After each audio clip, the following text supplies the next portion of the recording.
Good evening and welcome to the February 23rd, 2026 meeting of the Shawnee City Council. I am Mayor Mickey Sandifer, and I will be chairing this meeting. I'll do a roll call at this time. Councilmember Reynolds.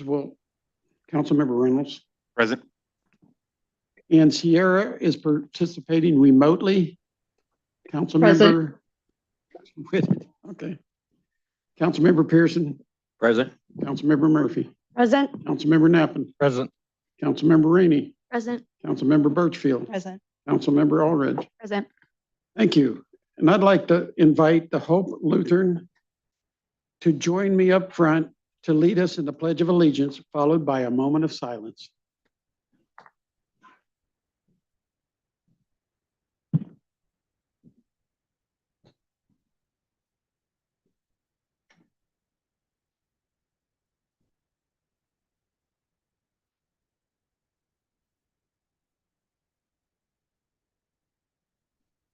Okay.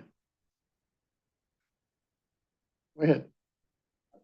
Pledge allegiance to the flag of the United States of America and to the republic for which it stands, one nation, under God, indivisible, with liberty and justice for all.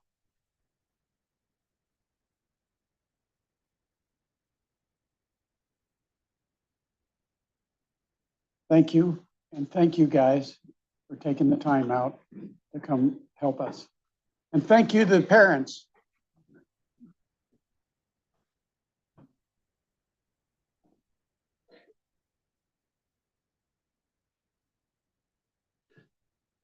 Next, I'd like to explain the procedures for public input. In an effort to enhance residents' ability to present information to the governing body, anyone interested in addressing the governing body is strongly encouraged to sign up to speak by noon on the day of the meeting, but that's not required. Information has been posted online about how to sign up. By policy, comments are limited to 5 minutes and no person may speak more than once to any one agenda item. Only comments related to city businesses are permitted, and disruptive acts are not permitted as per policy number 7 and will not be tolerated. Additional comments can be submitted to the entire governing body via email at governingbody@cityofshawnee.org. The next item on the agenda is the consent agenda. Would anyone on the council like to pull anything from the consent agenda? Hearing none, I'll accept the motion. Laurel? Move to approve the consent agenda. Go ahead. Second. I have a motion and a second on this item. All those in favor say aye. Aye. Opposed, Aye. nay. Motion passes. Next item on the agenda is business from the floor. Did anyone sign up to speak? Yes, Mayor, we had 2 pre-register. The first is Michael Brown. Okay. Would you come up? When you're through speaking, there's a pad on the podium. Put your name and phone number on there, please, so we'd have record of you. Yes, Mr. Mayor. Okay.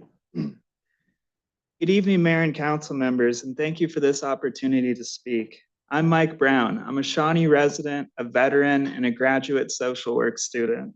I'm here to talk about affordable housing. In a climate where housing costs are rising faster than wages, nearly half of Shawnee renters are housing cost burdened, spending more than 30% of their income on rent. The average cost of a 1-bedroom apartment is $1,200 a month, with some upwards of $1,600. These prices are simply impossible for a variety of workers. The following occupations are incapable of affording even the lowest 1-bedroom apartments in Shawnee: food preparers and servers, retail sales clerks, home health aides, janitors, and customer service agents. A firefighter struggles to afford the average 1-bedroom rental. The Section 8 waiting list is so long that it was not open for the entirety of 2025, nor is it planned to be in 2026. I'm concerned about the applicants who wait years for affordable housing. I'm concerned about what the high demand for Section 8 implies about the state of affordable housing in Shawnee. My concern has also grown for the physically disabled and mentally ill in this city. In communicating with friends of JCDS, I became aware of a lack of affordable housing featuring sidewalks, ramps, as well as wide hallways and doorways for the accessibility of physically disabled tenants. In speaking with the Johnson County affiliate of NAMI, the National Alliance for Mental Illness, I've learned of the barriers to affordable housing encountered by individuals with mental health conditions. These barriers contribute to a steadily growing homeless population in Johnson County, where the number of unsheltered has risen 620% over the past decade. I've further learned from NAMI that any attempts to produce shelters or transitional housing in response have been voted against. I'm concerned that while Shawnee contains the conditions for housing instability, it lacks the resources to help those most severely affected by it. I urge you to seek opportunities, I respectfully urge the council to keep the people I've described in mind and to hold affordable housing amongst your top priorities. I urge you to seek opportunities to construct high-density affordable housing, utilize tax incentives to do so, and to reassess zoning and land use policies when they impede this development. I urge you to ban source of income discrimination to expand options available to Section 8 applicants. I urge you to invest further in your collaboration with Friends of JCDS to increase affordable housing for the physically disabled. I urge you to consider repealing the co-living ban to allow for more roommate options amongst low-income workers. Finally, I respectfully urge the council to lead the response to growing homelessness in Johnson County. Thank you for your time and attention on this matter. Thank you. What else do you have? Next, we have Ken Moody. Who? Ken Moody. Okay.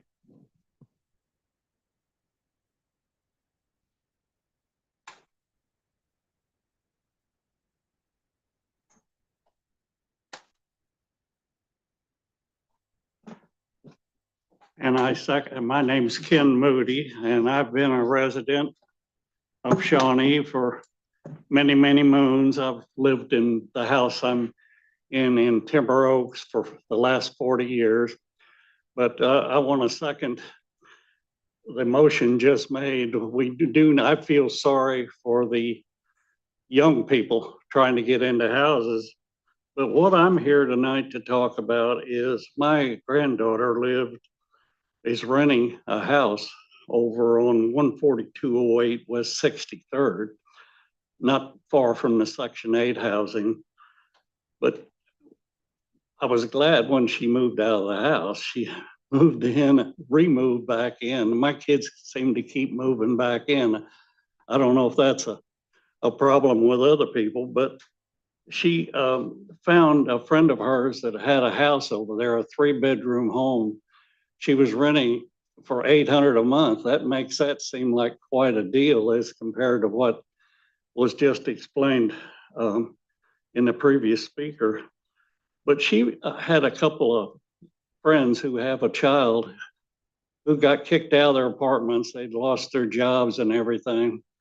And she was going to let them move in for temporarily they were going to be out in like a month or whatever. They've now been there 6 months. And I don't know how to address this. I've had no luck. I've contacted the state. She's called the police to try to throw them out.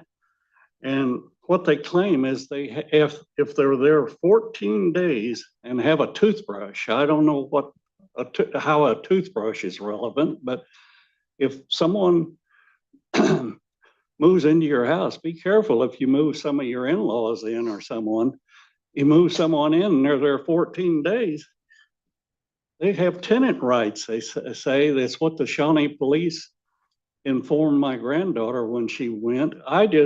I'm here to ask the council, is this a state thing, a state law, a Shawnee law? It's a bad law, whatever it is. They've been there now 6 months. The owner of the house, who is a good friend of the family, has decided he's had enough, and we can't get the people out to move out of the house. he's gonna put this house up for sale next month. Undoubtedly, she's gonna have to pay a lot more for rent, and she may not be able to stay in Shawnee. But is anybody on the council familiar with the tenants law, or could I We're not come back allowed at a to have- later date? We're not allowed to have question and answer during this period of time. What I can say is, you can get with the city manager or call them, and they can get you connected with the departments that can get you the answers that you need. All the city manager.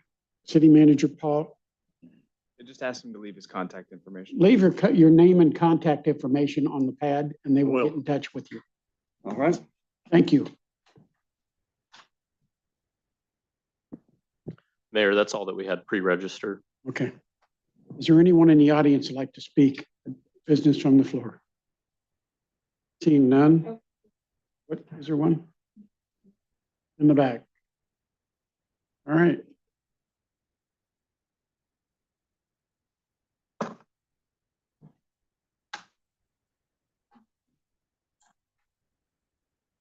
State your name and when you're finished, might write your name and phone number down on there when you're finished talking. I'm Jackson Andrews.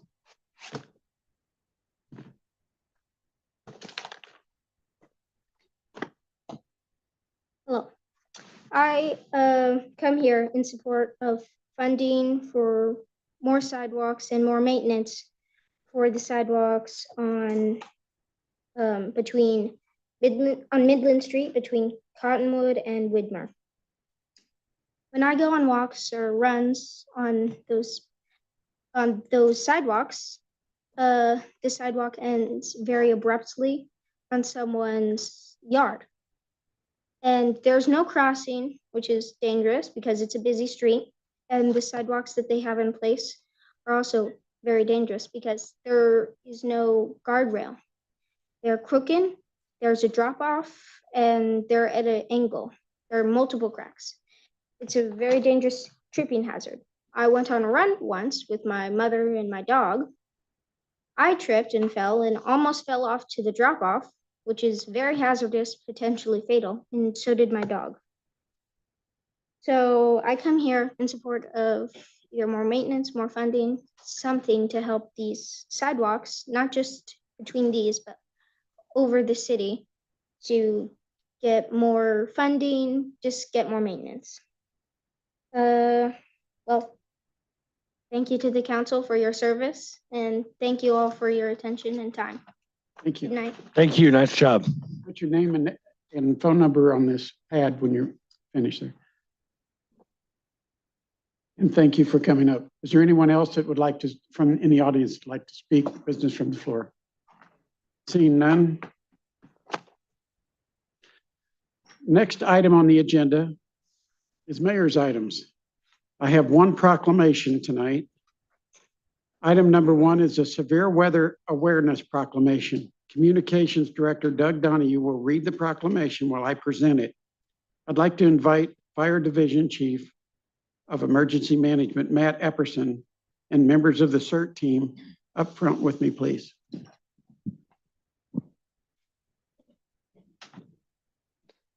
Whereas Kansas experiences severe weather each year that can threaten lives, homes, businesses, and public infrastructure, and whereas these storms can be sudden and unpredictable, with Kansas recording 30 tornadoes in 2025, and whereas proactive measures like developing emergency plans, monitoring local news, utilizing NOAA weather radios, taking a Shawnee CERT class, and enrolling in notified JOCO alerts can help reduce risk and save lives. And whereas residents, schools, businesses, and organizations are encouraged to practice their safety procedures during a statewide tornado drill on Wednesday, March 4th at 10 a.m. And whereas the City of Shawnee Office of Emergency Management and its community support team provide invaluable leadership and coordination to keep our community safe.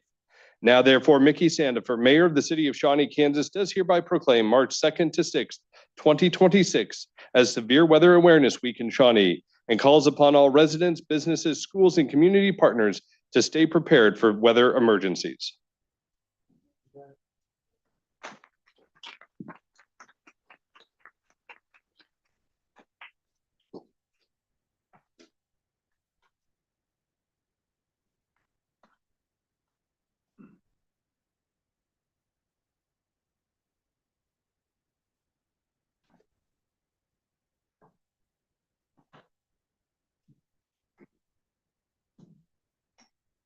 Next item on the agenda are appointments.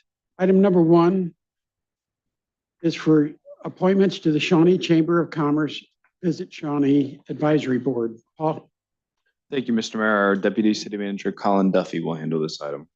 Mayor and council, this is a procedural item to approve appointments for the Visit Shawnee Advisory Committee. The advisory committee consists of a minimum of 18 voting members with 6 appointed each year. Those members are listed in your packet, and I will note there is a typo for Stacy Beanhoff. The E and the I were switched, so we'll have that cleaned up. And finally, one motion will approve the entire slate as presented. okay. Have any questions, anybody? Anyone in the, sign up for this? Anyone in the audience like to speak on this? Hearing none, I'll accept a motion.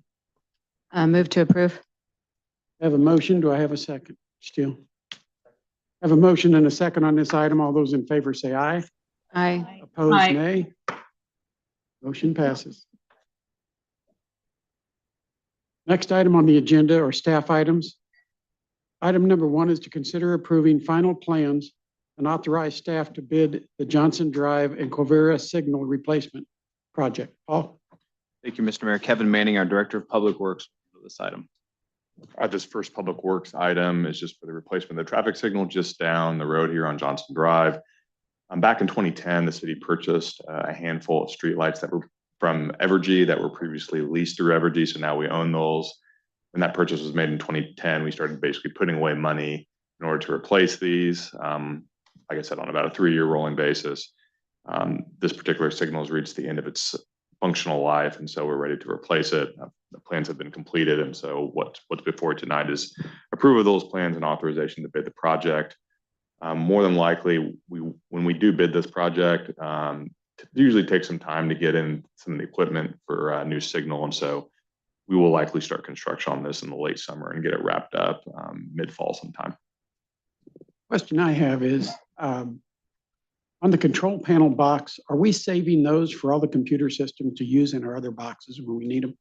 Yeah, so if there's any, the cabinet or controller, we do anything that can be reused. We hold on to those and stockpile those where they can be used as replacements at other locations. So we do salvage any equipment that we can. Right.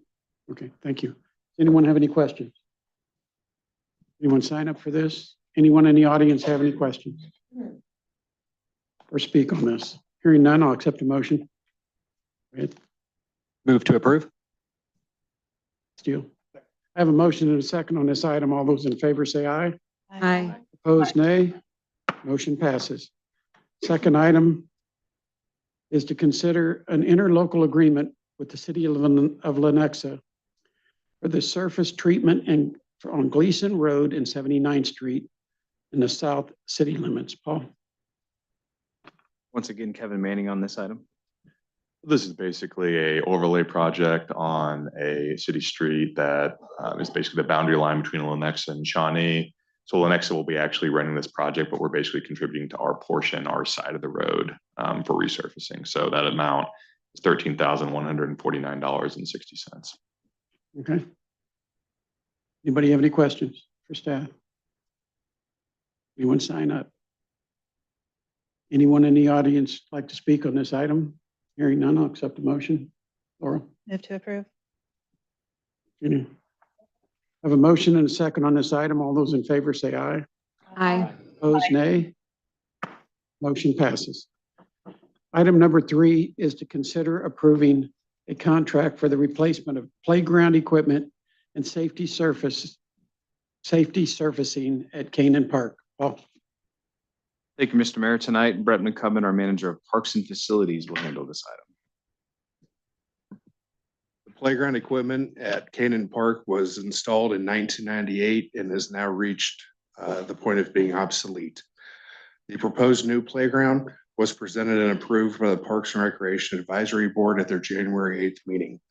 It is designed for ages 2 to 12 and offers 11 accessible elevated play activities, 5 accessible ground level activities which exceed minimum requirements.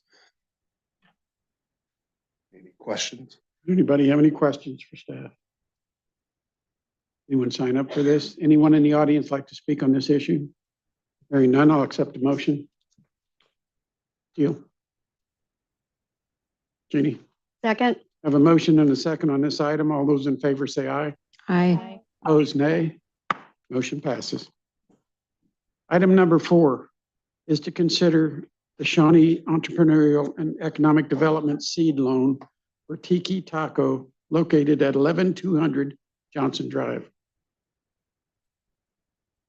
Paul, Thank you, Mr. Mayor. Colin Duffy, our Deputy City Manager, will lead off this item tonight.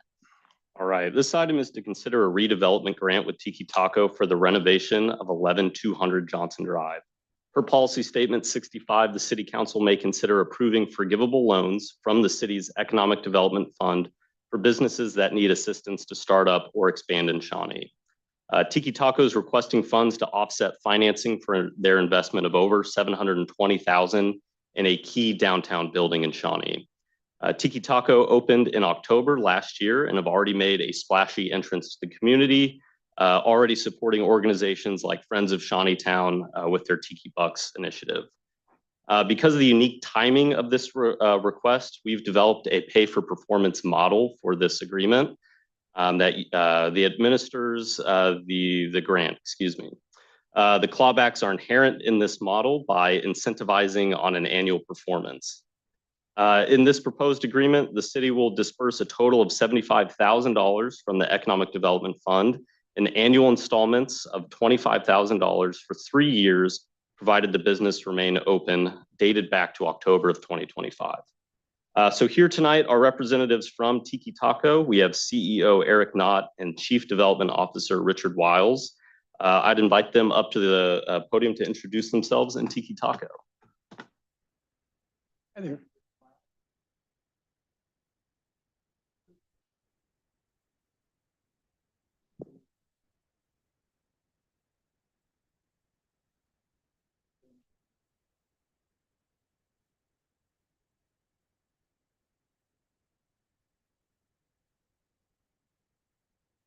We started our development of that site, obviously right next door to where we are today, back in July of this past year. And I think that we've done a really good job of taking an old building that was there and very dark and dingy, and we brightened it up. Almost sometimes probably looks a little too bright at night with all the neons we put on the building. But so we put together just a short slideshow here, but we're a Kansas City-based company. We've got multiple locations here in the KC Metro, your local taco joint, so to speak. And I see a lot of faces that I've seen in the restaurant over the past few months. Why this matters to me for downtown is, we improved that building, preserved the building. We're driving a lot of local growth. We're seeing a lot of new team members we're hiring, new guests, catering, et cetera. But more importantly to us, we're ingrained in our community. So we do a lot, not only from a national perspective with organizations like Big Brothers Big Sisters, but we also try and make that specific location, in this case, Shawnee, the GM there act like the mayor of the community, no offense. But really try and do as much as humanly possible here locally. We added something I think unique to downtown and fun, especially here in about another, well, I guess Friday is supposed to be 70 degrees, so we'll see. But that patio, I think, can be very fun when the weather permits.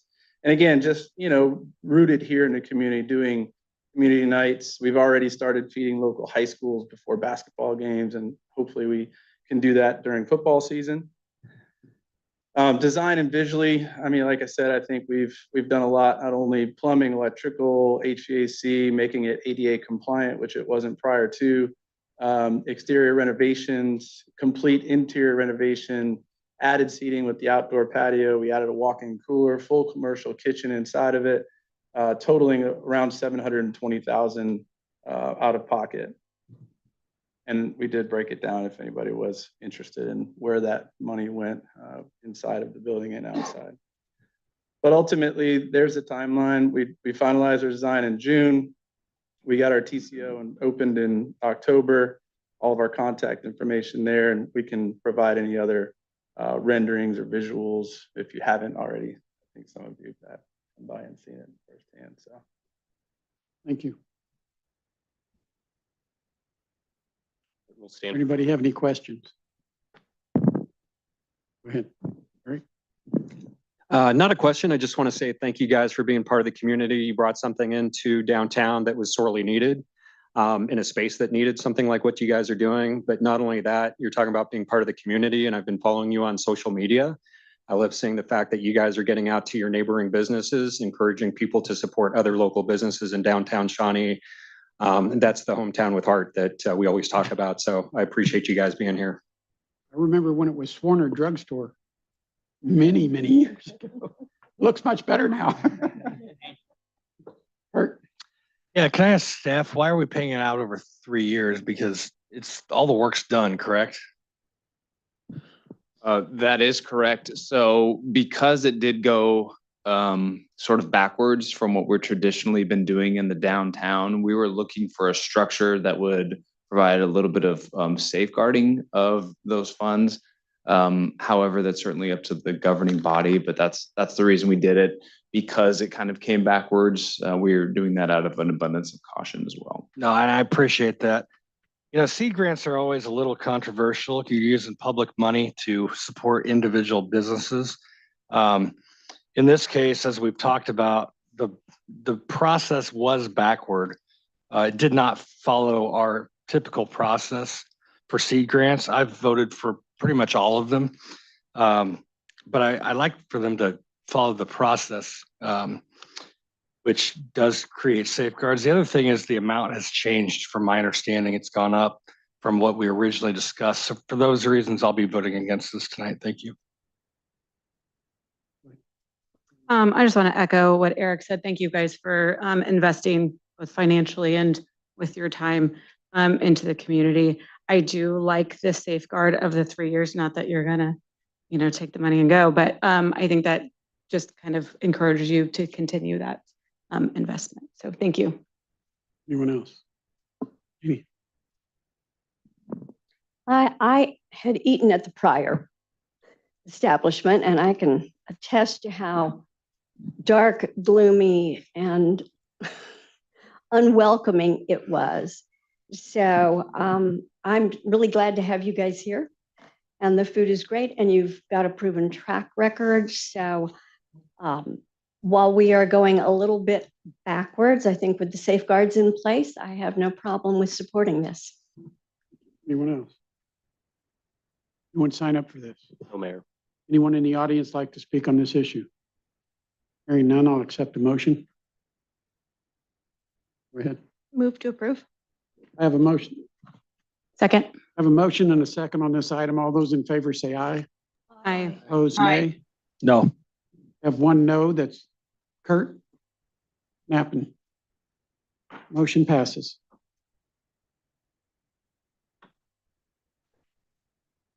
Next item on the agenda are miscellaneous council items.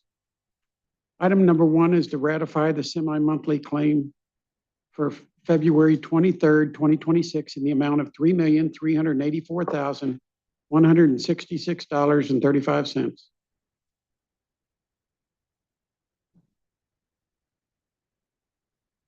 I'll accept a motion.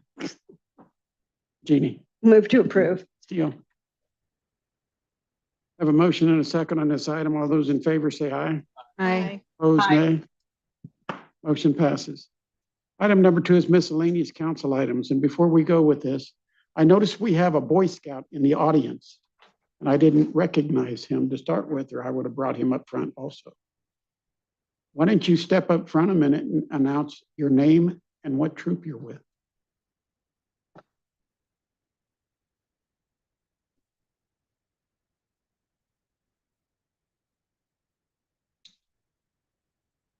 Hello, my name is Knox Wilson, and I'm with Group 93. Thank you. Kurt? Yeah, I just wanted to follow up on, I think his name was Jack, the young man that spoke tonight. He did a really nice job.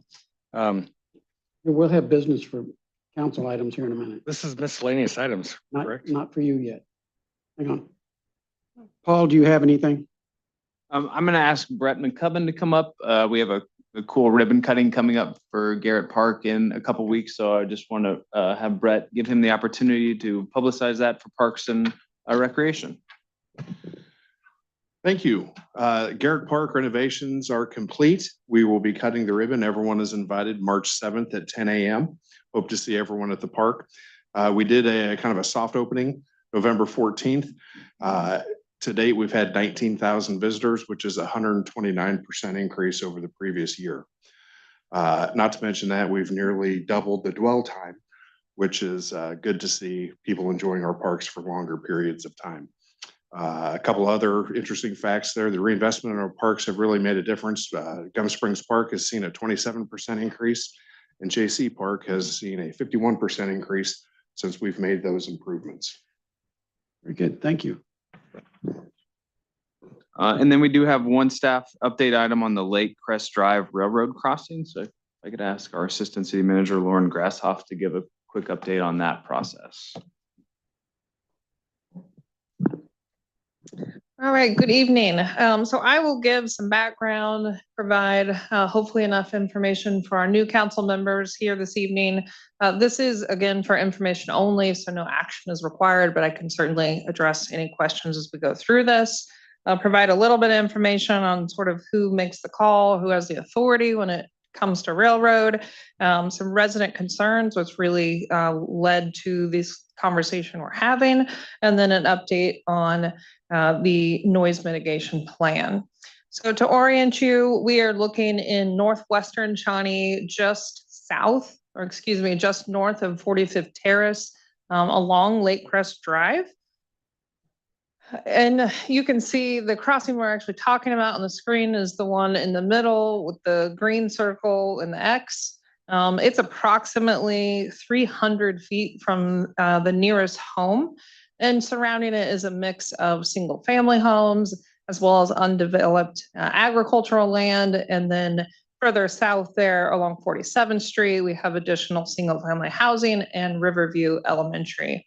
You can also see on the right and left side of that crossing, there are additional private crossings in the area. And then there are 3 other crossings within 2 miles where train horns are also required to sound.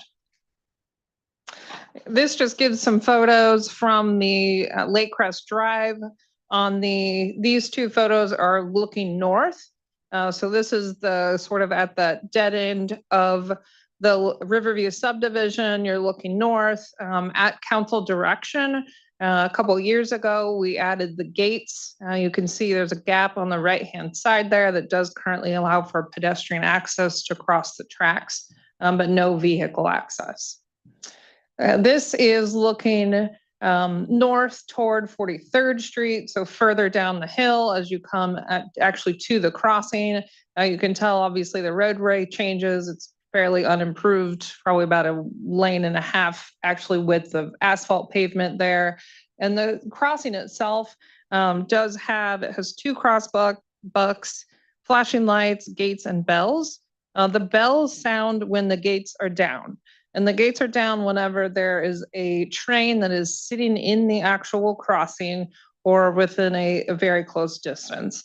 This happens quite frequently because the trains stop and they're waiting to get into the Argentine yard, which is just east of us in KCK. So there is no option to have these bells time out or the sound reduced. That is dictated by the federal DOT, and there's really nothing that can be done as far as the existing bells. So I mentioned federal DOT does mandate traffic control conditions for public crossings.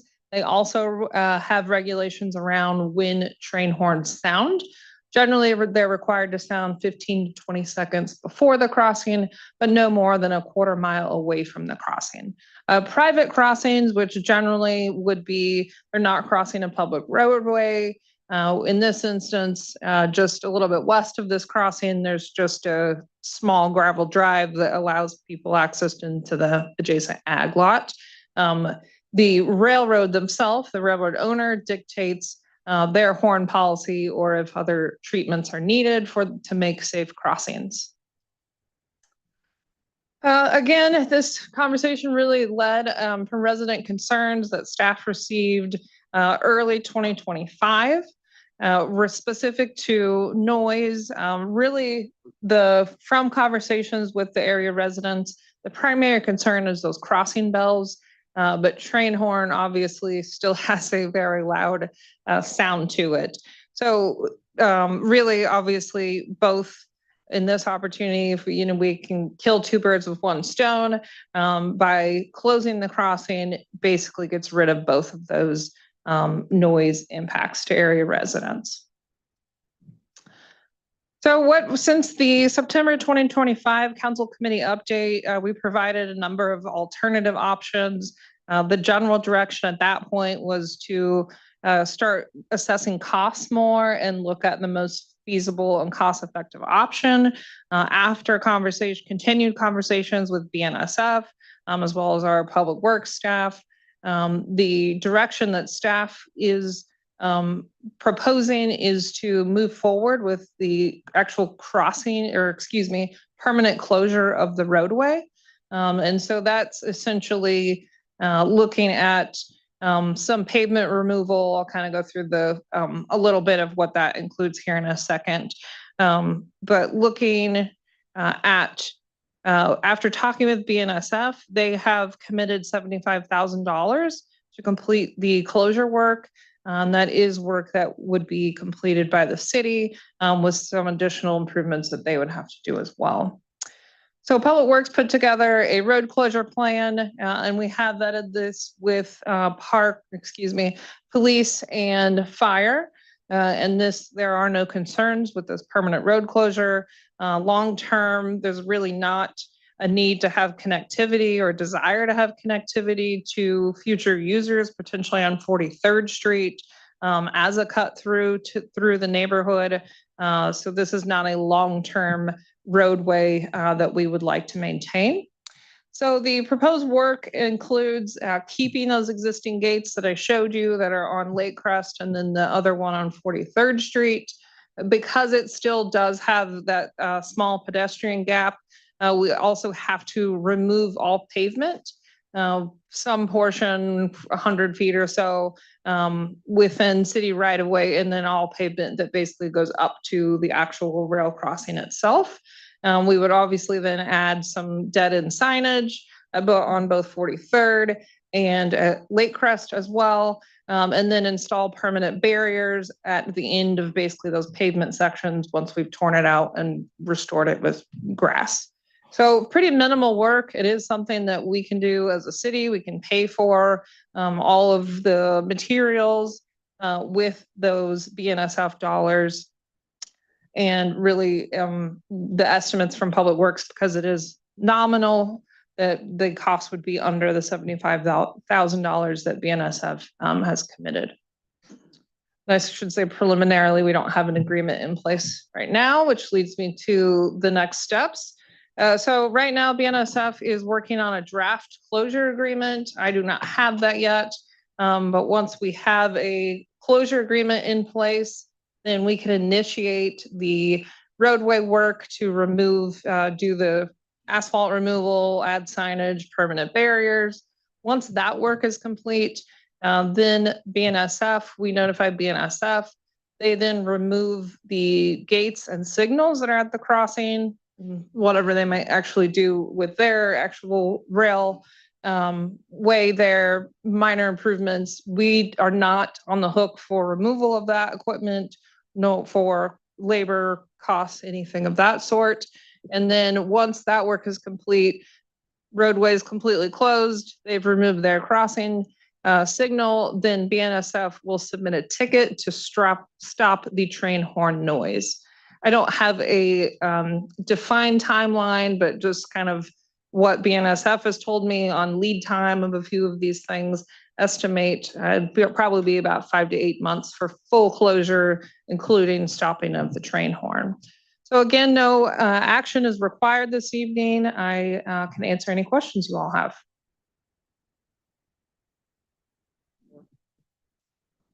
Thank you, Mayor. Thank you, Lauren. I just want to make sure I understood a couple of things that you mentioned, specifically pedestrian access and concerns from the neighboring, perhaps the undeveloped land or residences that might be past that road with regards to police and fire access. So first, pedestrian access, we take up the pavement, but the opening would still be available.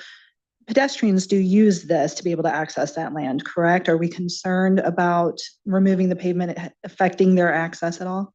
So it does require the closure to be for pedestrian as well as vehicle access.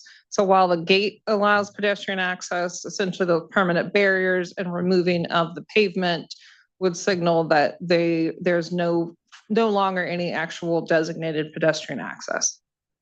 Perhaps you can help me understand what the permanent barriers would look like then to actually get people to not cross through them. Sure. So, I mean, we're not building a wall. So they would likely be something like the concrete barriers that basically line sort of that dead end of the roadway. Ones that are like knee high, waist high? Probably, yes. Okay. And then are we taking on any additional risk then if a pedestrian does hop over that barrier and comes up to that railroad crossing?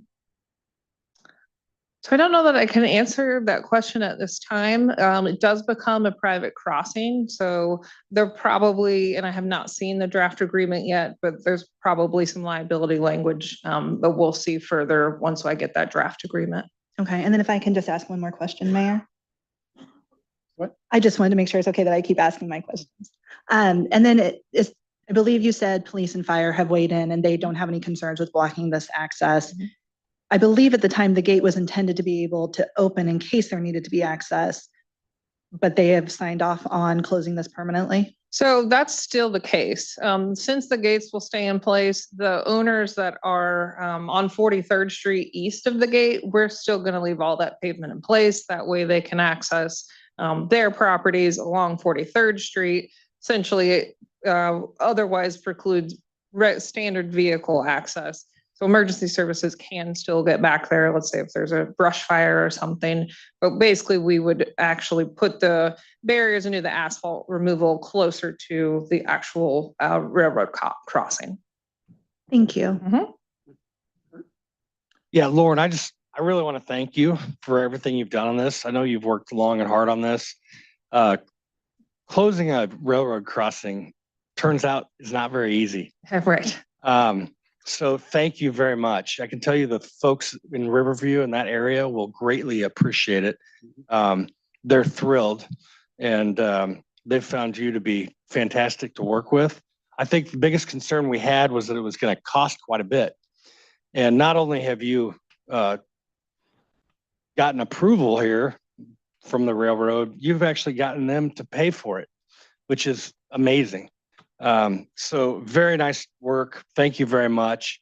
And when this comes before us for approval, I'll be more than happy to approve it because speaking as a representative in Ward 3, I know my constituents are going to be very happy. Thank you. Anyone else? I know that I was involved in closing all the other ones or getting them quieted. This has to be the cheapest and easiest one that we've done. So, and I'm sure the residents will all be happy. This is a big deal for over there. And thank you guys for coming in. Anyone else? Okay. Do we have any council items, Kurt? Thank you for recognizing me. I just wanted to follow up as I started before. I was very impressed with the young man that spoke tonight. I think his name was Jack, but I might have gotten that wrong. Jackson. Okay, I was close. So I guess we don't need any formal action, but I guess I'd request maybe a quick memo from staff on the situation. I believe he said it was at Cottonwood and Widmer. Yeah, that'd be great. Thank you. I appreciate it. That's all I had. Thank you. I can tell part of that. I think he was talking about it being on Midland Drive. I live on Midland Drive. And I tried to get sidewalks and curbs through there. That when those houses were built, that was agricultural property. They did not have to have that. And so when the other houses were built through our development policies and our rules, they had to put sidewalks and curbs in front of the houses as they built them. That is the reason there aren't any in the other ones. The one down on the long one down towards the bank on the right side, one individual owns all of that. And he's the one that owned a lot of the property around there.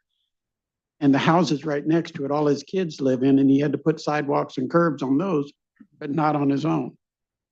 So, and it's been very expensive for the cities to come in and do that, because when we do, we have to put concrete storm drains in and curbs and sidewalks, and it's extremely expensive.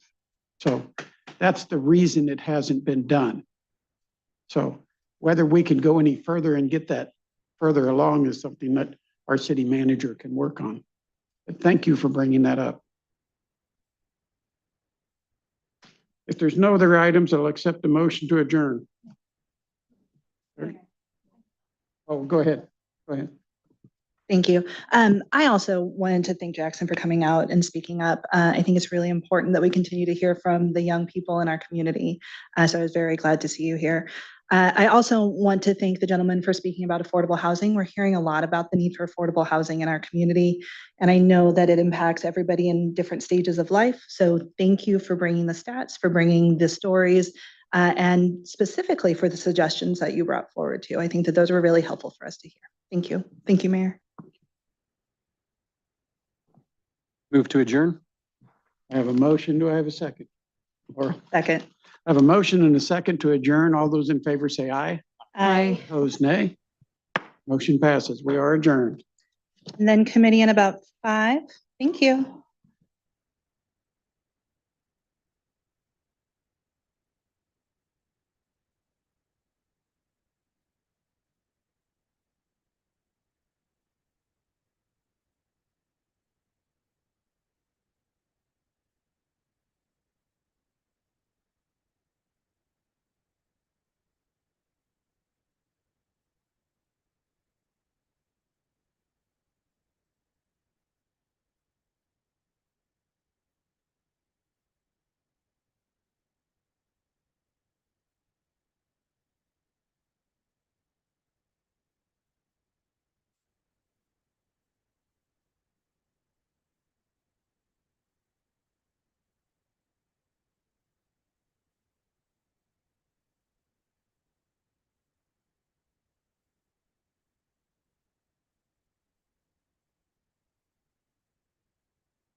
right, let's get this party going. Good evening. Welcome to the February 23rd, 2026 Council Committee meeting. We'll be in touch. I am Council President Laurel Birchfield, Oh, you're Ward fine. Take 4, your time. and I'll be chairing this meeting. We're gonna go home. I will now do a roll call. Still Reynolds. Councilmember Whitted, is she still online with us? Great. Still here. Yeah. Okay. Thanks, Sierra. Councilmember Person. Councilmember Murphy. Present. Councilmember Nappen. Present. Councilmember Rainey. Present. Councilmember Aldridge. Present. All right, next I'd like to explain our procedures for public input. In an effort to enhance residents' ability to present information to the governing body, anyone interested in addressing the governing body is strongly encouraged to register to speak by noon on the day of the meeting, but it is not required. Information has been posted online about how to sign up. By policy, comments are limited to 5 minutes, and no person may speak more than once to any one agenda item. Only comments related to city business are permitted. Disruptive acts are not permitted as per policy statement number 7 and will not be tolerated. After you're finished speaking, please sign the form on the podium to ensure we have an accurate record of your name and address. Additionally, comments can be submitted to the entire governing body via email at governingbody@cityofshawnee.org. All right, so we have 2 items on tonight's agenda. Item number 1 is the 2026-27 benefits renewal. City Manager Paul Kramer will kick it off. Thank you, Councilmember Birchfield. I'm going to introduce our new HR Director, Lana Lanter, to introduce the item and then bring up our consultant from Brown & Brown. So, thank you. Presented this evening for review and discussion is the renewal of our benefit plan year starting July 1st and going through June 30th. We did work with Brown & Brown to renew both the medical, dental, and vision plans for our employees. And based on the information that was received for the initial renewal bids, we did not go out to market for bid on this. So we are remaining with our current carriers for medical, Blue Cross Blue Shield, Delta Dental for our dental, and Serency for our vision. And looking at the renewals, the big thing obviously is to maintain consistency with benefits for our employees at the richest level we can at a cost that is affordable to both the city and the employees. I believe that we were able to accomplish both of those items with no plan design changes for the benefit for medical coverage, Delta dental coverage, or vision coverage this year. And without stealing too much thunder, would like to invite Casey up, and Maria is also here with our benefit broker, Brown & Brown. They will do a presentation on that renewal process and how that went.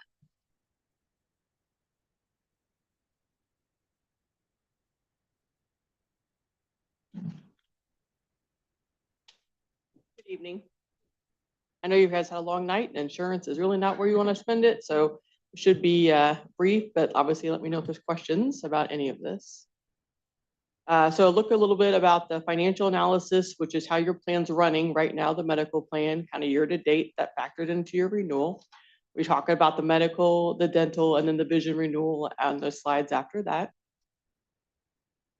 On the financial analysis, this is a really busy slide. If you just focus on the top right-hand corner, that's the pertinent information on the financials. So your medical claims are up 0.2%, which is essentially flat from last year, 12 months. The pharmacy claims are down 7.4%.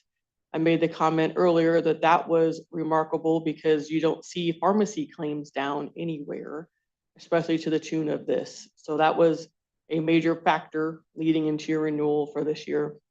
Your net claims, which is essentially the claims after your large claims have been removed, are up 0.9, which is essentially is almost flat at 1%. The net loss ratio we pay attention to because it really is premium versus your claims, and it determines the outcome usually for the next year for the most part is at 72.9, which your target's 75. So you guys are right below the target loss ratio on your medical plan year to date so far through December. This is a look at historical claims analysis. Always a conversation is not only the number of claims, the frequency, but also the severity of your large claims. So we looked at both in this scenario. These numbers are small, I apologize, in these bar graphs, but essentially what you're paying attention to is your claims over 100,000 is a frequency driver, but you're also looking at claims between 25 and 50 and obviously under 10. So the frequency numbers are listed there. 24-25 was a little bit tough on the frequency numbers for all levels of claims, especially those over 100,000 with 12. Right now, year to date, you guys are trending well below where you trended last year on the large claim front. So that was the progress we've seen so far. The chart to the immediate right of that is the average amount of claimants over 100,000. So for every claimant that is over 100,000, what is the average payout of those claimants? This is kind of measuring the severity side of it. You're up a little bit in severity for this year, but I would say trending down from where you guys were in 22 through 23 from a severity position, but a little bit up from last year on that side of it. Large claim analysis at the bottom. This measures how much money in dollars you're spending on claimants over 100,000 versus the amount of money you're spending on claimants that are under that threshold. So it kind of gives you an idea of where it's at. From that standpoint, 23 was your tough year. From a payment standpoint, over 100. Last year was a little bit better. This year is trending better for those large losses under 100,000. So we're going to get into the renewal piece of this on the medical side with Blue Cross Blue Shield of Kansas City. So initial renewal came out at 3.4%, which is about 312,000. That's how it came out a couple months ago. We were able to negotiate with Blue Cross Blue Shield to get down to a 1.5% renewal increase, which is about $122,000 for the total plan year. There is one change in plans, which is to the high deductible healthcare plan due to the IRS change on the minimum deductible for your high deductible plan. That's going to go from $3,300 to $3,400 to keep in line with the IRS regulations. Otherwise, there's no other changes to the plan design moving into next year. The negotiated wellness fund at $45,000, that will remain in place as well for the renewal year. The individual contributions to the health savings account will also remain in place. So right now you have a $1,000 employee only, $2,000 employee plus one, and $2,800 for family. So no change into that going into the next year as well. And obviously the rates we're looking at are rounded to the nearest dollar to make this easy to look at. So there is the comparison on the plans from a rate perspective. We did look at a couple of different alternatives for raising things, changing some pharmacy, increasing deductibles, but ultimately due to the disruption that would cause for the city and for its employees, we decided to renew as is with no changes to minimize the disruption going into next year. So the city of Shawnee was going to absorb the 1.5% increase to the medical plans versus passing that back on to the employees. This illustration is showing the wellness rates to where you guys have given a reduction for the wellness discount. Those are the rates illustrated here. So the PPO and Spiro plans will remain the same from a contribution standpoint going into next year. We've lowered the monthly premiums for anybody on the high deductible healthcare plan options. They were lowered $20 for employees, $40 for employee plus one, and $60 for employee plus family. So anybody on those plans actually will see a reduction in premium going into next year and flat for anybody on the PPO plans. This next slide is the same increase showing the non-wellness rates into next year. Same rules though apply for the 1.5% coming through to the city and the adjustments being made to the high deductible healthcare plans as well. Also lowered, but increased amount due to the non-wellness rates are illustrated on the slide as well. The dental and vision renewal is what we will get into next. This first slide is your Delta dental renewal. There was a negotiated 4% cap on your dental plan from last year into this year. So the increase is to the 4% cap for the next plan year. We were able to negotiate the same cap for next year as well because you were in your second year of that agreement. So we do have a 4% cap in place for the following year. The underwriting is next to that on the side. If you look at the total loss ratio at 109, so that meant that probably would have been your renewal without the cap. You would have been about a 9.5% dental renewal had there the cap not had been negotiated and in place. So you are at the 4% for this year due to the cap. The cap's in place also for next year, and that's no changes at all to the plan design on the dental plan as well. The city of Shawnee will absorb the 4% increase to the dental plan as well. It will not be passing on any costs back to the employees. So the contributions listed below show no movement for any of the employees and the increase going back to the city for next year on the dental plan.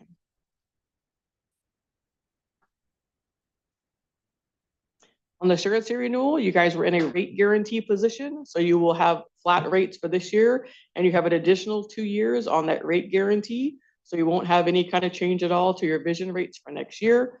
The underwriting is illustrated. You guys probably would have been flat this year, even without the cap, but right now you have a guarantee that will extend to this year, 2027 and 2028. So you will have your vision will stay the same the whole time. So no changes to rates or contributions to your employees as well.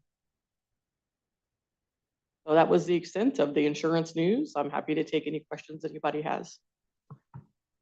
All right, we'll start with Councilmember Knappen.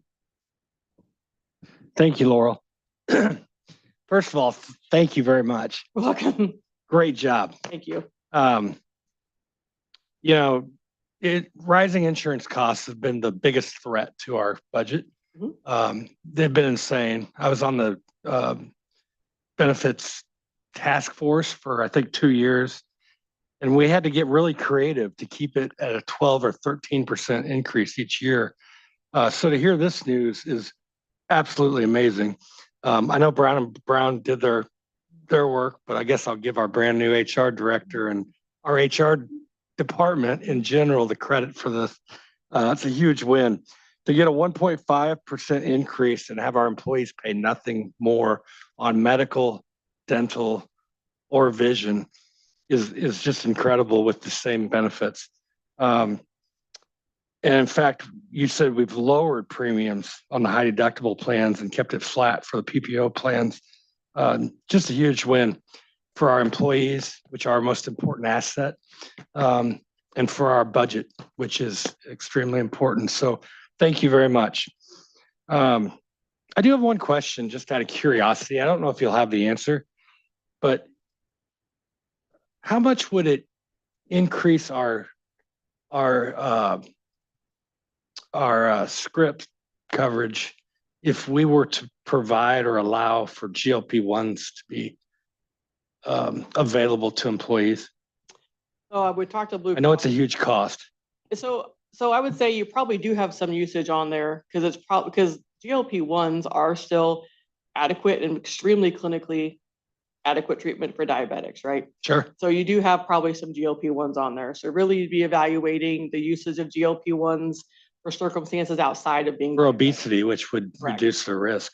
So it'll be how Blue Cross probably looks at it. I'm sure they've got a plan and I could definitely follow up with what they would think. But typically I tell people, if you have a population that without a lot of turnover, you would reap the benefits of obesity management, right? So I agree. I don't think it's any secret what, not only to your medical plan, but even to the other side, right? Your work comp side, the mod side, the disruption into that, right? So there's benefit into that, but there's cost into that, obviously. So we have clients that do it, and I usually advise people to do it with some guardrails. So some of the ones we've seen so far, some programs where it's a 1 year in duration. If you're going to use it for that purpose, you're going to have to check in with a nurse or pharmacist on a monthly basis. You're going to have to show that you actually have weight loss included in those type of things, that there's progress being made for the cost.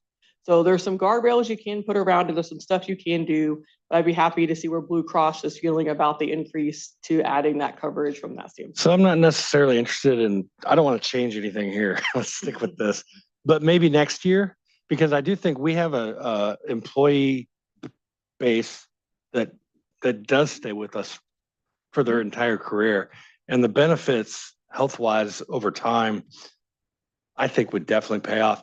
The other thing is GLP-1s are, the cost has been greatly reduced over the last 2 years in particular. And the pill version. So it's something that I would be interested in seeing, and you're right, there's a pill now available as well. So thank you. I'm kind of passionate about it. I launched Ozempic, and I think employees would really appreciate the ability to have it available to them. Thank you. Councilmember Reynolds. Thank you. My questions is there any data around like employee satisfaction with their insurance options? Mostly just like, are city employees happy with the coverage options that they have? I know from the engagement survey, the responses back from that was very favorable as far as the benefits being provided, the rates being provided, and doing the comparison as well against our surrounding cities and municipalities. We are in line or above several of the municipalities surrounding us as far as the level of benefits we offer to our employees. So yes, that was one of the favorable results. Any other questions from the council? All right. Did anyone sign up to make comments? Did anyone from the audience like to speak on this? All right. Thank you. Thank you, guys. Okay, so by consensus, does the governing body recommend forwarding the medical plans from Blue KC, dental proposal from Delta Dental of Kansas, and vision proposal from Surrey City Council for approval? Everyone's nodding yes. You've got it. Okay, so item number 2 is information on the 2024 International Energy Conservation Code. Paul again. Thank you, Councilmember Birchfield. Just very quickly before I turn it over to Tyler Worth, our Chief Building Inspector. Many of you will remember that we approved a number of code changes before the beginning of the year, with one notable exception, that was the energy code, as we continue to study that item. And so there is a recommendation before you tonight for some discussion from the council. And with that, I will turn it over to Tyler Worth, our Chief Building Inspector. Thank you, everyone. And as Paul mentioned, we're here to talk about the 2004 International Energy Code. And so back on November 24th, the council did approve all of the other series of international codes, the commercial building code, commercial fire code, the residential code, the commercial plumbing, mechanical, fuel gas code, and the commercial electrical code as well. And so back on November 24th, we mentioned that we would bring more information as we got it to you guys for information on the 24 commercial code. So the purpose of this meeting is to kind of go over a lot of the changes to the codes, the practicality, affordability, and kind of discuss those a little bit further. So staff considerations when we were looking at the 24 energy code were based on, of course, energy efficiency. That's the purpose of the whole code book, but the costs associated with it and how it's going to affect development. How's it going to affect not only brand new buildings that we're building here in Shawnee, but also existing buildings, existing businesses moving into existing buildings, and how it affects them, that we will get more into in this presentation. And so what we're really seeing with the 24 energy code is that it is causing very high initial costs. It's causing maintenance issues and costs associated with maintenance. There's compliance issues, especially if we start amending it with some of these codes that we're going to go through here in a little bit. If we start amending them out, where there's the possibility of compliance issues, and it's become a very complicated code, not only for us as the ones enforcing it, but also the designers that are designing these buildings, the contractors that are constructing it, and even for the building owners for some of these items that we're getting ready to discuss and how it affects the building owners and the use of their buildings. And the staff, we would have a hard time being able to enforce this code. The current code that we're under, the 2018 code, we have found great ways to enforce that, which is a huge benefit as well.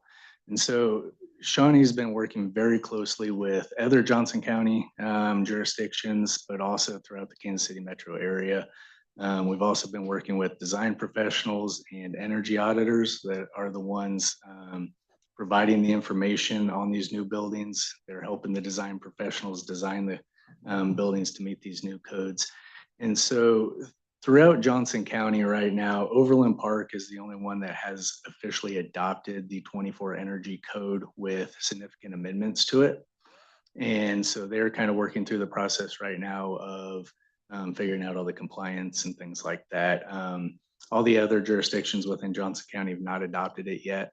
And they are kind of sitting back, waiting to see what happens, researching more, kind of going through the same process that Shawnee is doing right now. Actually throughout all of the country, there's very minimal adoption right now of the 24 code. We haven't even seen it nationally. So there are a lot of unknowns with the 24 energy code at this point.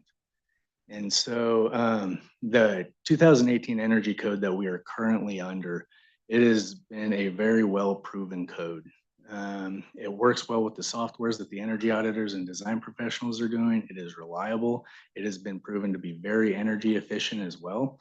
And it requires no amendments to it. So we don't need to start amending portions of this code out to make these buildings function and to help with the cost and things like that.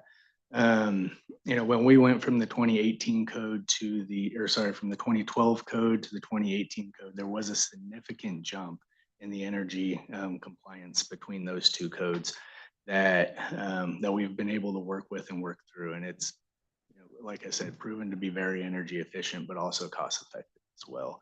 So, I mean, the 2018 code has extensive building thermal envelope requirements. That's your insulation, your window requirements, your air leakage, keeping the air inside that we are putting in there from the HVAC equipments.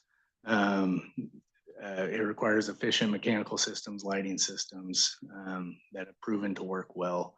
And then the building performance reports. So it compares, like there's a standard reference design building that is out there, and that is already a quote unquote energy efficient building. Then the 18 code requires you to be 15 to 20% more energy efficient than that standard reference building that these energy auditors are going through. So there was a significant jump between the 12 and the 18, and we are seeing the good energy efficient with the cost to it. So, and I'm going to get into a lot more detail here, but the staff at this point, what we're seeing through conversations with other Johnson County jurisdictions is that we're looking at possibly just staying on the 18 code. And we'll get into kind of some of those reasons here. So the first thing that I kind of want to talk about is the energy code development process has changed since the 2018 code. The International Code Council is the one that releases these codes every 3 years. We typically skip one in the cycle, so we adopt every 6 years. It's kind of been our process.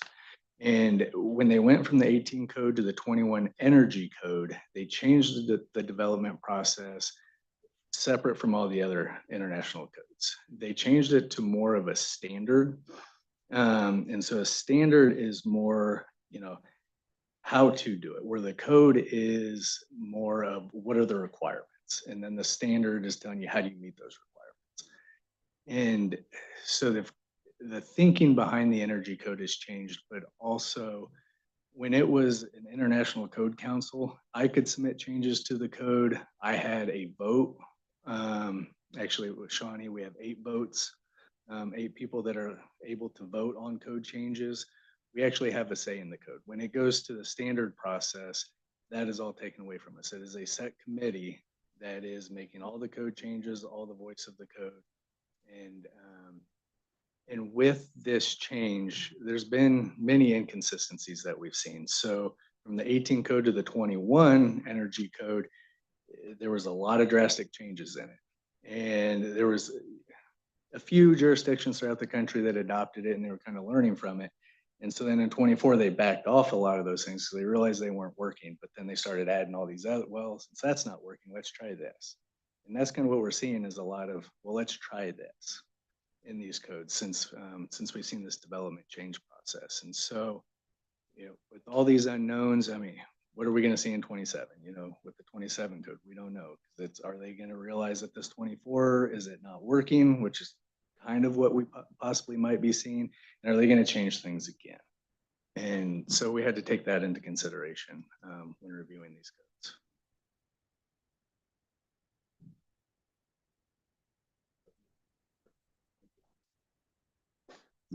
So just to kind of go through a few of the code changes in the 24 code that can drastically affect development and the cost in buildings. And this first item here is the air leakage testing. So the code requires you to build the building to a certain tightness because you don't want air leaking when you're putting in the conditioned air. And that is required under the 18 for you to build it tight. But the change in the 24 is now we have to test it to make sure that it is tight. The only problem is when you are testing these large commercial buildings, you have to bring in these giant expensive fans that they pump the air in and pump the air out of the buildings. And we don't even have that equipment in our area. So if you're wanting to do that, you're having to ship this equipment in that is very costly. A lot of times there's so many fans and these are so large, the building power can't even supply these. So then they're bringing in generators to run these fans just for these tests. And so it becomes very costly. And going through this list, you're going to see kind of a theme here where it talks about automatic controls. Automatic controls just in general can be very costly in general. And so this next one is man control ventilation. So every building that we're under right now, it requires ventilation because they are so tight. We need air quality just for us to be comfort in as well. And so it provides that ventilation, but now the 24 code is requiring that when a room is not occupied, there's no longer going to be that mechanical ventilation. So you already have these energy efficient equipment as well. And so now they're wanting to just save the minuscule amounts of shutting it off when the building's not occupied. Those controls are very expensive. And then you also run into the air quality, like when you first come into a building, when now those systems have to kick on and, provide that fresh air. So it is a little bit of a nuisance when you first come into, first thing in the morning is most likely when you're going to see that. But they are very costly systems as well. Next thing, the occupied standby controls, to where when you leave a room, the temperature automatically has to go up 5 for heating or down for cooling. So it's going to fluctuate based on your occupancy again. Once again, very expensive automatic controls. And when you walk into the room, it's going to be 5 degrees or, roughly not ideal temperature. So once again, it can cause nuisances for the occupants of the building as well. Daylight responsive controls, automatic controls that control your lighting systems with, if there's enough natural light shining in, then you can no longer turn on your lights. And, people have different abilities on what they can, different light levels. I might need more light to see based on my eyes than somebody else. And so you kind of run into a little bit of issues there, but once again, they're very costly to put in these automatic. And then there's also those lighting controls on the outside of buildings to where after like certain hours that you're not operating, they have to shut off, which can also be a security issue. And then the sleeping and dwelling unit lighting and switch receptacles. This is more for your hotels to where everything in there can essentially be on motion sensors. But then once you go to sleep at night, that issues with systems aren't working either. So they've come up with, you can put in these very expensive key control. So you put your hotel room key in a slot once you're inside, and then it allows the systems to work. But they've been very expensive. And then if they don't do those key controls, there has been comfort issues and nuisance issues with outlets not working, trying to turn phones overnight, things like that. Automatic receptacle control, so that when a room's not occupied, certain number of the outlets in the wall have to shut off. And that's for like your TVs when they turn off. They're still sucking minuscule amounts of power, very minuscule amounts. And so these expensive controls are to limit things like that, but it's saving minuscule amounts of electricity. And it can also cause nuisance issues for the building owners having these systems.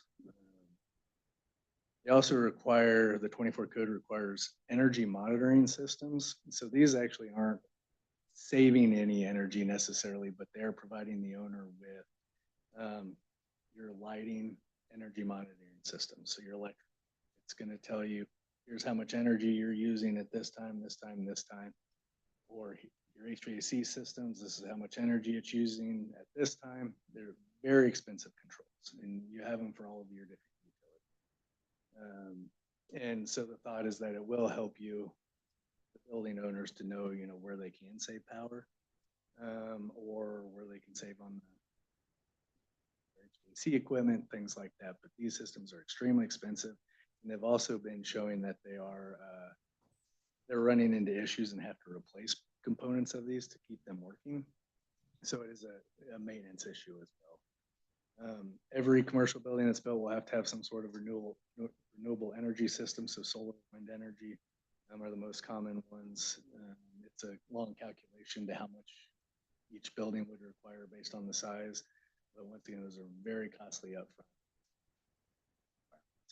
And then the one that gets very costly is the additional energy and load management requirements. So it's long equations, and the design professionals have to go through and it's like, okay, we did all this energy efficient stuff. Now we need to go above and beyond that. And so we're going to add insulation here that gives you a couple points, or we are going to change this HVAC equipment to something else that then gives us more additional points. But it's what we're kind of seeing is you're saving the small amounts of energy for very high costs. And so those are some of the major items that we're seeing in the 24. There are portions of the 24 code that do violate current state laws, and that has to do with the use of natural gas. And so the energy code says if you use natural gas in the building, then you are now going to have to go above and beyond all the other energy requirements in this code and do additional stuff. Which the state law says that we can't enforce anything as far as which type of energy that they're. So this at a bare minimum would have to be amended. And, you know, natural gas is typically considered a cleaner fossil fuel than your full oil fossil fuels, which a lot of our electrical plants here in Kansas are still fueled by coal fired. So natural gas is even can be an energy efficient option. So the existing building requirements in the 24 energy code. So the first thing that this addresses is any additions or alterations that you're doing to a building. They have to meet the new energy code requirements. Everything that we just went through, you're putting that into the addition or the areas of alteration into a building. And a lot of times we're seeing, even if you're not changing the HVAC equipment in a building that you're modifying or making changes to, well, the energy code is going to make you replace that HVAC equipment, even though there's nothing wrong. Just to meet the 24 energy code systems. And then you're also, for any additions, you will have to put that renewable energy on this building. The problem that we're seeing too here is for small businesses moving to Shawnee. If there's a business occupancy here, an office space, and a small retail space wants to go in to that existing space, they don't have to do any modifications. They're not, putting up any walls, but the energy code is still going to require them to tear out all their HVAC systems and put in new HVAC systems immediately, even though they don't plan on doing it. And then same thing with their lighting systems. If their lighting systems don't meet the 24 code, they're going to have to tear that out as well and put in new systems. And so that's just going to make it extremely hard for businesses, because we see a lot of change of occupants, especially downtown here, and turn out perfectly good.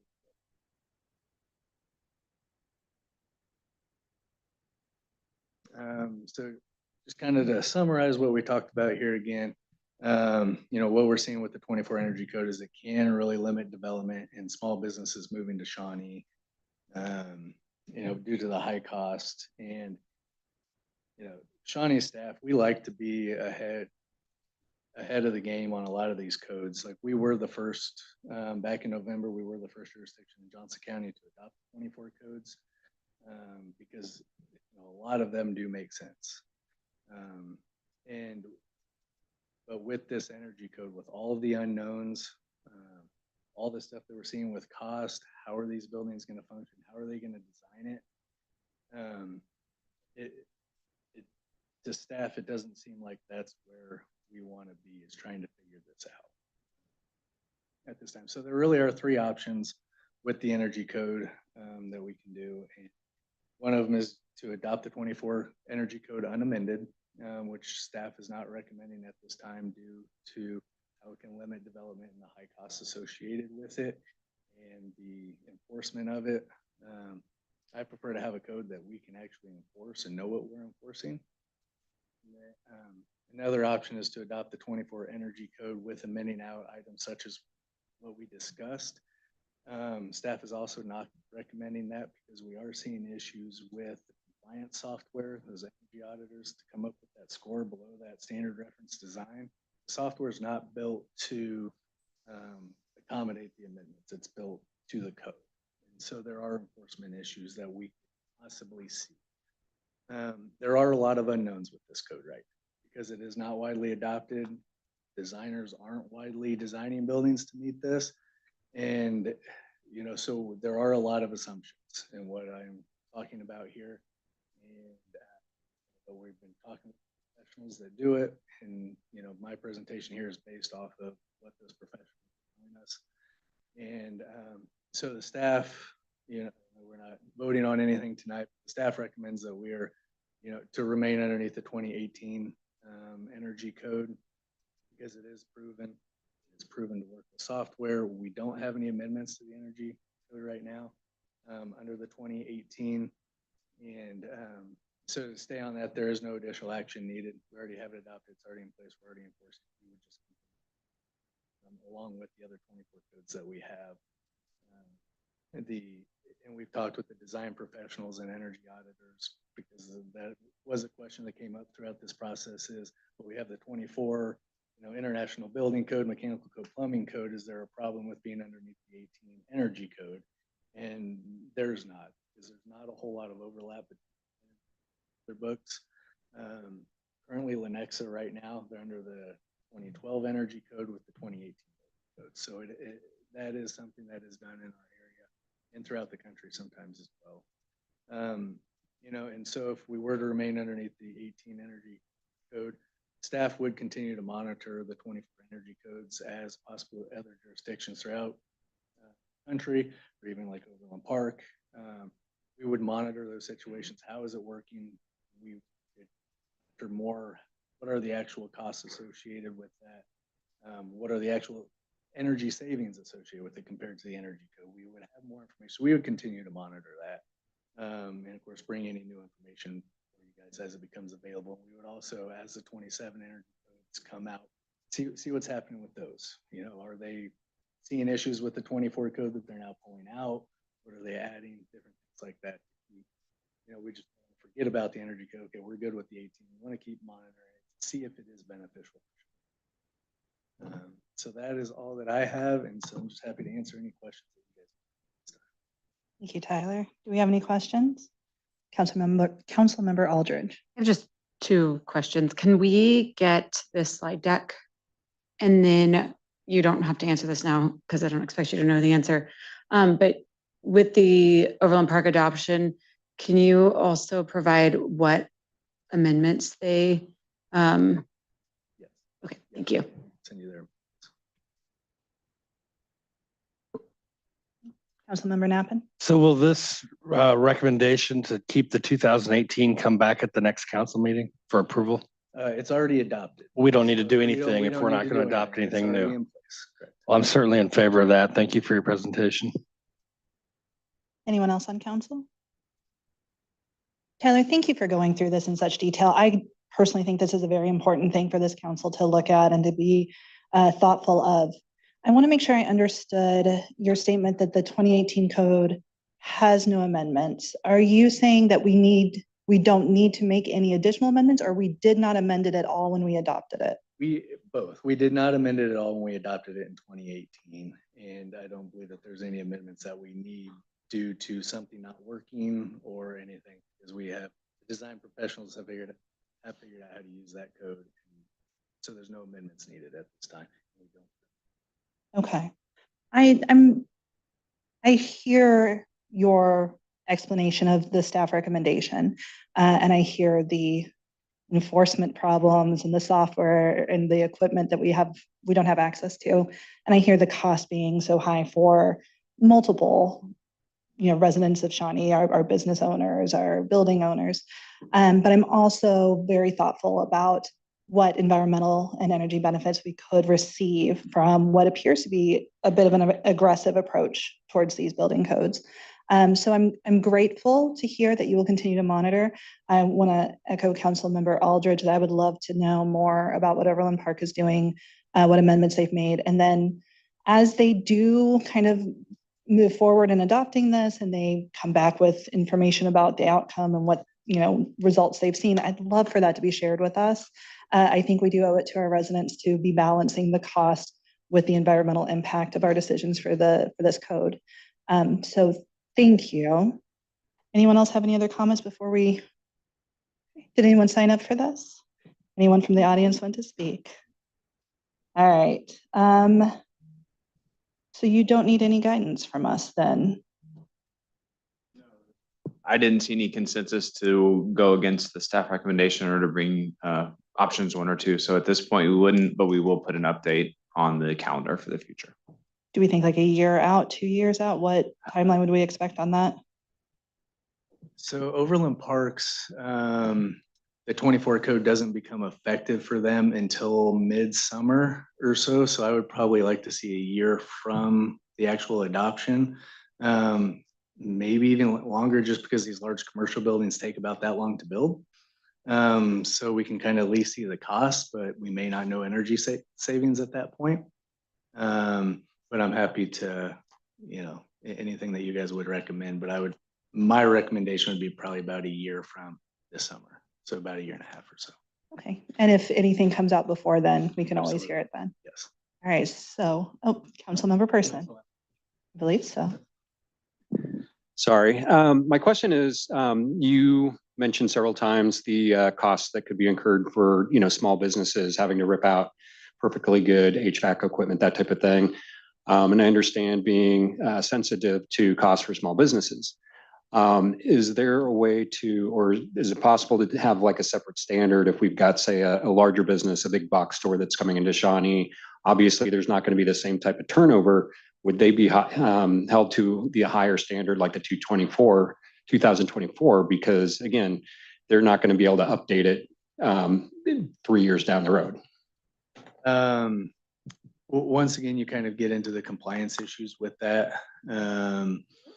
And I suppose it's probably possible to put in, I don't know whether you're talking about maybe anything over a larger square footage has to meet a certain code. Is that kind of what you're referring to? Or right.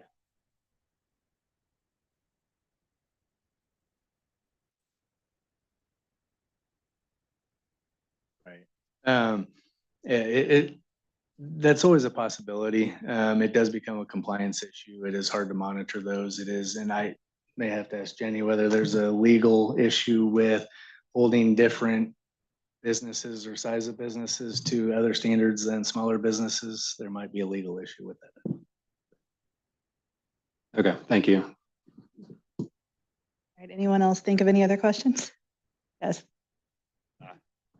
Thanks again for the presentation. And yeah, I guess I just want to say I very much appreciate your approach of providing consistent interpretable codes that have kind of a background for businesses as they look to move to Shawnee. Because I know from my own experience, yeah, having a consistent set of rules is really what businesses are going to want. And that's going to be really important to bringing new developments into Shawnee. And then obviously making it possible for staff to do their job as well. So thank you.